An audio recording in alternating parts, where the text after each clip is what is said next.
It's been said that you might sum up the entire Bible, or at least Jesus' teachings, as don't be a jerk, or just be kind. Have any of you heard some variation of this, maybe? Okay. It's pretty in line with our theme for this day, which we take from the prophet Habakkuk on the front of your bulletins. Write the vision, he says. Make it so plain, he goes on to write in that book, like a vision statement itself, that someone could put it on a banner and run with it, proclaiming it as one goes. Don't be a jerk. That's short enough to work for a sign out front. But I disagree, actually. I don't think that this is what the whole Bible or Jesus' teachings boil down to, because, well, asking people to not be a jerk or just be kind doesn't usually get you killed, as Jesus' message did for him. And I also know myself well enough, and I think I have enough data from my interactions with people in this lifetime to say that what it means for most of us, don't be a jerk, means just be a good person. Come on. But the problem that I've run into is that everyone I've ever met thinks of themselves as generally a pretty decent human, a pretty good person. Not perfect. We know better than to think that we're perfect, right? But good? Yeah, I'd say so. And yet, here we are, right? At this profoundly critical moment in our world's history, our nation's history, where so much seems to be tearing apart at the seams. I think we need a vision of similar magnitude. The biblical word used to describe such dramatic, critical moments in history is apocalypsis. It's a word that comes from the Greek, which the New Testament was written in, meaning unveiling, or as in the English translation of the final book of the Bible, it means revelation. Now, this has nothing to do with alien invasions, or as some fundamentalists have popularized, those true Christians, the 144,000 getting poofed into heaven while the rest of us, even if we're good church-going folks, are left behind, right? Apocalypsis speaks not merely of the final catastrophic end of the world. Rather, it speaks to how in such historic moments, something, a truth, a reality, is being unveiled, is being laid bare, being revealed for what it truly is. In this moment of great unveiling that we are living through, of rising sea levels and chaotic weather patterns, of insurrections threatening democracy and wars waged by dictators, of refugees fleeing at rates our world has never seen. In this moment of mass incarceration and racial inequality, when billionaires shoot themselves out into space, the two wealthiest Americans have more wealth than the bottom 40% of Americans. In this moment where dehumanizing laws are being passed daily to discriminate against people who are lesbian, gay, bisexual, and transgender. This world where people with disabilities continue to be treated as second-class citizens. In this moment of apocalypsis, sentimental visions like just be kind are not enough to transform the truth, the reality that is being laid bare. We need a vision that is capable of undoing that which is undoing us. And that's just it. In the Bible, apocalypsis does speak of endings, but it's always injustice that's being unveiled, along with those who prosper from it. As such, the primary emphasis is not merely on an end, but rather the new beginning, the radical new beginning that emerges out of it. These are moments that are about birthing a new world, a world rightly ordered. It's not the shallow optimism that assumes things will somehow all just get better if we give it enough time, but that which becomes possible if we give ourselves over to the vision to which Jesus calls us. This is exactly what we see in our reading from the book of Revelation, where it is clear that the goal is not escape into the sweet bliss of the stratosphere, but the transformation, the recreation of this world, of our home, this one place that we have been given. And similarly, in Jesus' famous parable of the sheep and goats in Matthew 25, we find not a call to be nice, to be a proper lady or gentleman, to make sure we say thank you and please, to chew with your mouth closed and make sure you never pass gas in public. No, in this passage, which Matthew offers as, again, the climax of Jesus' ministry, in this very last word, before we're launched into Jesus' final days and crucifixion, we are given a dramatic image of apocalypsis, of a great unveiling. All the world is laid bare before the human one, and the sheep are separated from the goats. Not, it's worth noting, not because they confess Jesus as their Lord and Savior and pray the sinner's prayer. Not because they've recited some creed, or they've sang in the church choir, or gone to church every Sunday and served on the church council.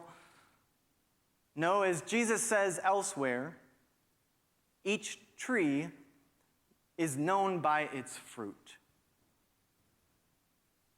So the question really becomes, how is your fruit? How is our fruit as a church? I need a drink of water.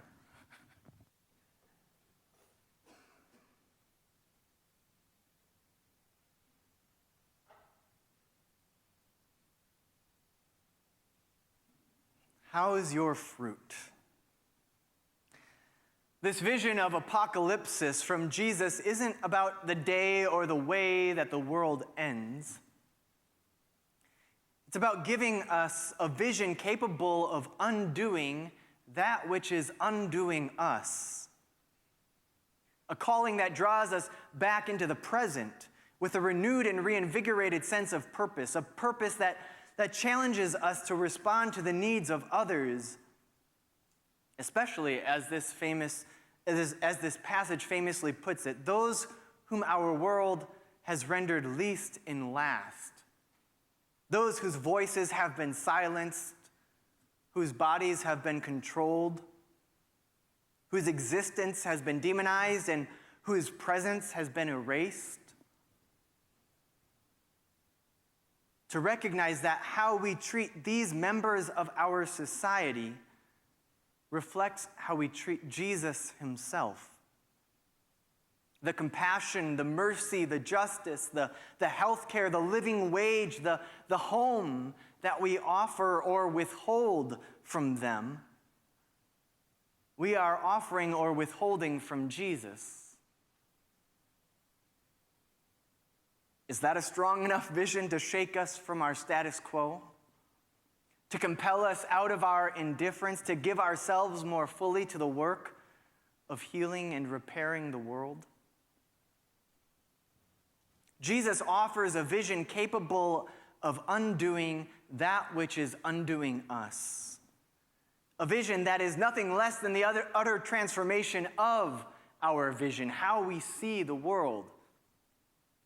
And so in our own critical moment, amidst the great unveiling of our world, as we, Federated Church, stand here on the cusp of our own new beginning after more than 2.5 years of this pandemic, I find myself wondering,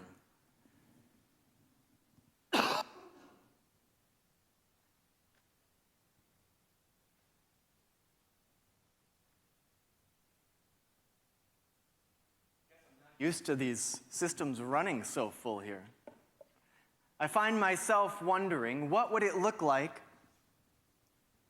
to be a community that truly gave ourselves to this vision?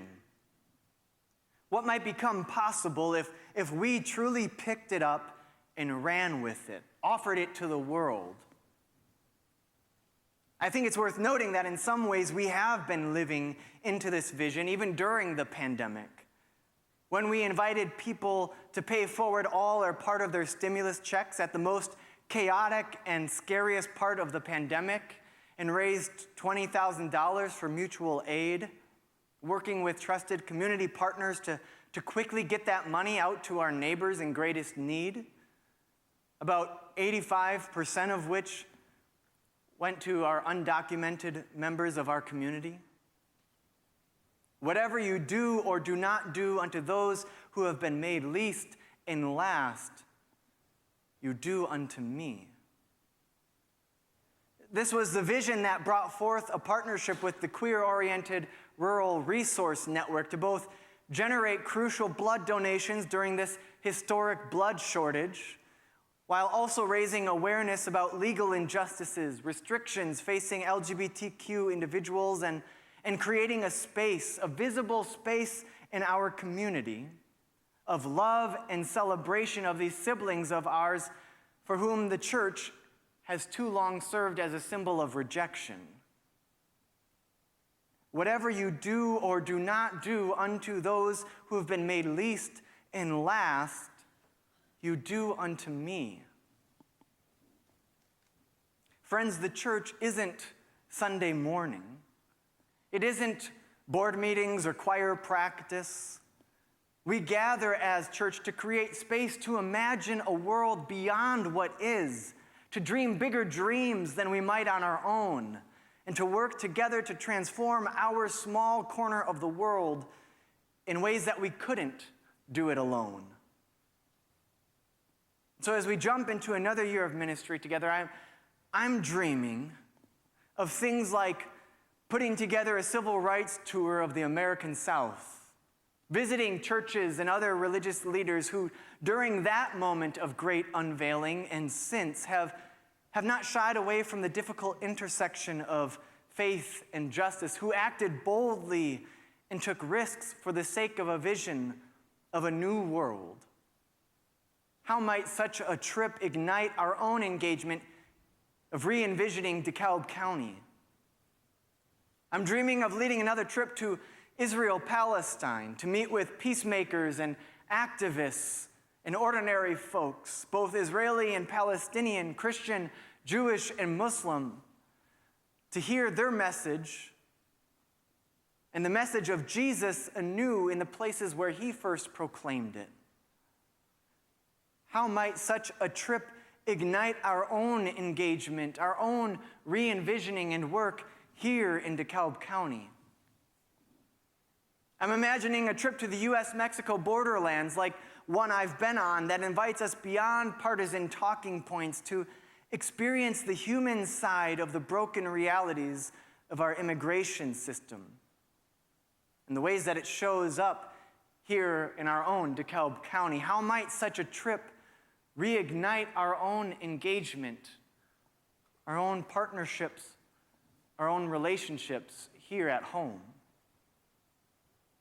In a world that offers so many images of toxic masculinity, of a masculinity that creates distance rather than closeness, that makes us unable to access the deeper parts of ourselves, that equates vulnerability with weakness, and weakness with femininity, and femininity with being less than. I'm dreaming of men's retreats that invite us to journey toward a more integrated and whole self, a stronger and more courageous, more vulnerable self. Of spaces that set us on a journey transforming how we show up in the world for ourselves, for our families, for our communities. I'm dreaming of women's retreats that create space to reflect on how toxic masculinities and images of what it means to be a woman have constrained and confined rather than unleashed and empowered. Spaces to be seen and heard and loved into a more expansive way of being. I imagine spaces for queer youth and others struggling with their identity and sense of self, their sense of worth, space for them to be loved and celebrated for who they are as they support one another and are supported by a church on their journeys of becoming more fully who God is calling them to be. I see a program of young children that uses the stories of our faith in order to instill a strong sense of love and mercy, of peace and justice, a firm foundation for embracing those who do not look or speak or move like we do, for standing up to bullies instead of remaining silent, to form a core strong enough to recognize that the bully is usually a bully because they've been bullied. And what they really need is not merely punishment, but love, but a friend. To befriend a bully while also befriending those who have been bullied. To grow an understanding of love of God and neighbor that is predicated on learning to love themselves, including those parts of themselves that have been made fun of or that they hate. To understand that to do any and all of this is to do it to do it to Jesus himself. I see this church finding ways to meet our neighbors on the streets around this building, many of whom are immigrants, many of whom live near or below the poverty line, and finding ways to be in community with one another, to find the intersection where our gifts, our assets can help meet their needs, and where their gifts, their assets can help meet our needs. How we can become more and better together to participate in that sacred dance of giving and receiving. I imagine gathering for holy and courageous conversations about the many difficult topics shaping us as a nation and world.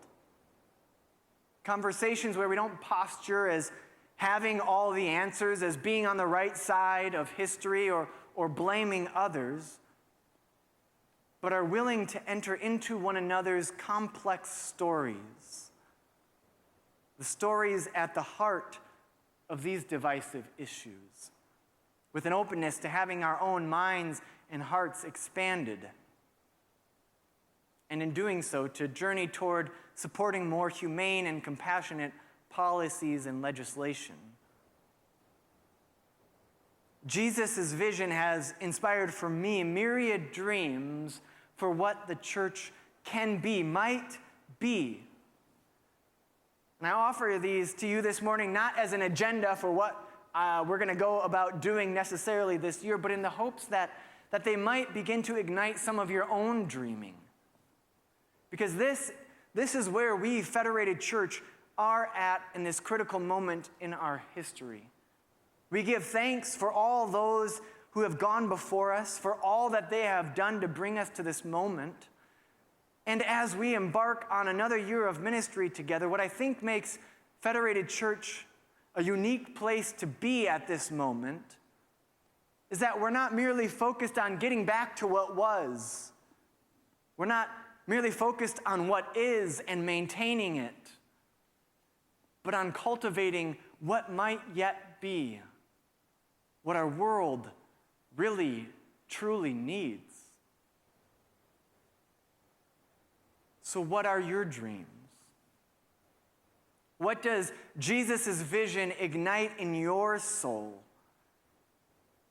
And how will you partner with us, with one another, in making it a reality? Friends, may this be a year of boldly running with the vision that Jesus offers us for our healing, transformation, and joy, for the healing, transformation, and joy of all creation. May it be so. Amen.